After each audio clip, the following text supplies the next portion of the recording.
Oi, quero agradecer muito a sua presença aqui neste vídeo. A nossa pergunta de hoje, ela vem do Albuquerque, que diz o seguinte: doutora, vi que você estuda os relacionamentos abusivos e violentos. E sobre essas situações nos relacionamentos LGBTIs, você também trabalha com eles? Existem diferenças nestes casos?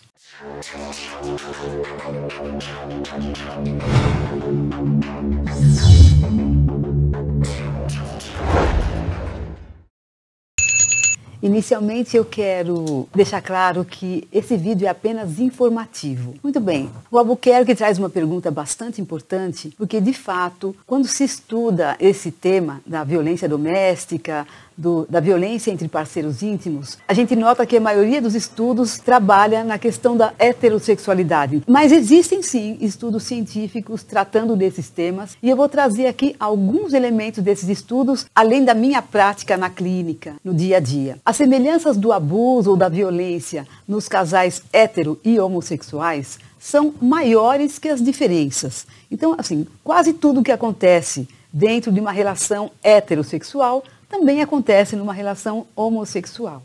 Em relação à prevalência, isto é, a quantidade, quantas vezes isso acontece dentro do nosso universo brasileiro, a gente não tem estudos.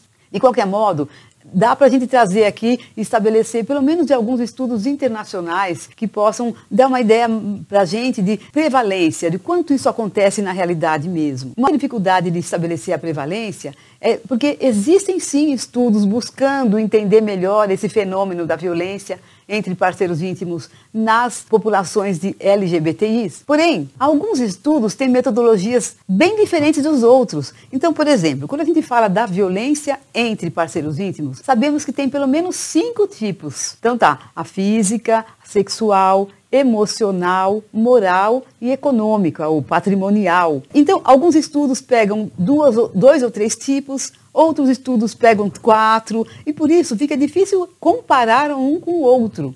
Dificilmente um estudo pega todos os tipos. Então, continuamos sem ter uma ideia clara de quanto isso acontece na realidade. Nos Estados Unidos, existe um estudo que saiu no ano passado de um autor chamado Rob Stephenson, em que ele encontrou uma média de 46% dos relacionamentos gays ou das pessoas que se disseram gays, aí no caso masculinos, vivendo uma situação ou que já tinham vivido em algum momento uma situação de violência entre parceiros íntimos. Ele considerou no estudo dele a violência física, a sexual, emocional e de controle do comportamento do outro.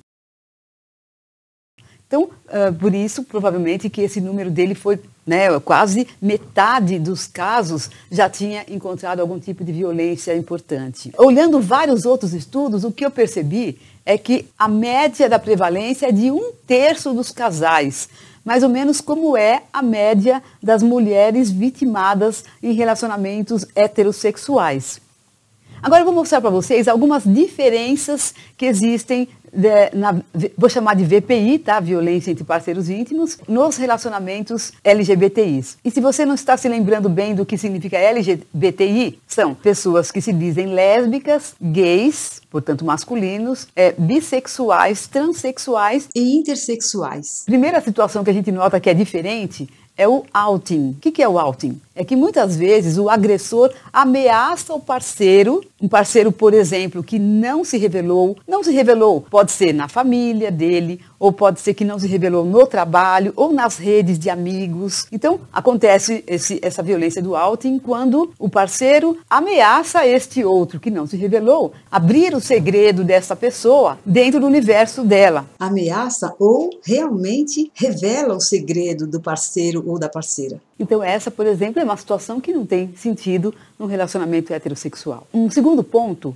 é que nesses relacionamentos existe um maior risco de contrair o HIV. O que acontece é que muitas vezes um dos parceiros é HIV positivo, porque sabemos que essa população ainda é uma população de maior risco para contrair esse vírus, e ele ameaça ou passa esse HIV para o parceiro, porque muitas vezes a vítima tem pouco controle sobre o uso de preservativo do seu parceiro. Ou porque tem medo do parceiro, tem uma situação já de dominação dentro dessa relação, ou porque ela não tem mesmo como controlar.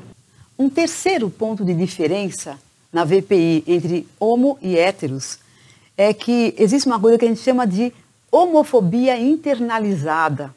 Esse é um conceito interessante. Muitas vezes, a pessoa que é LGBTI, de um modo geral, não aceita muito bem essa situação. Ela até sabe que é, mas ela tem ainda um conflito interno. Então, a gente diz que ela tem uma homofobia internalizada. Isso pode ter duas consequências no relacionamento. Por uma questão de culpa ou de mal-estar com isso, ela pode se colocar mais vulnerável, mais frágil diante do parceiro. Ela pode se colocar como alguém que merece ser punida pelo fato de ser LGBTI. E então ela se coloca numa posição de inferioridade ou de submissão a um parceiro que seja mais dominador ou que seja mais com uma tendência de ser agressor. Inconscientemente ela pode se permitir abusar. A outra situação é a pessoa, que aí seria, no caso, o agressor, e ele tem essa homofobia internalizada e, portanto, ele tem uma certa rejeição pelo parceiro, que é uma pessoa também LGBTI, de modo geral. Então, ele tende a agredir o outro como uma projeção do seu conflito interno. Então, ele projeta no parceiro o seu conflito interno e agride o parceiro. Uma quarta situação que vemos também de diferente é em situações, por exemplo, de um casal do mesmo sexo que tem filhos. Muitas vezes, um deles não é legalmente reconhecido como pai ou como mãe dessa criança.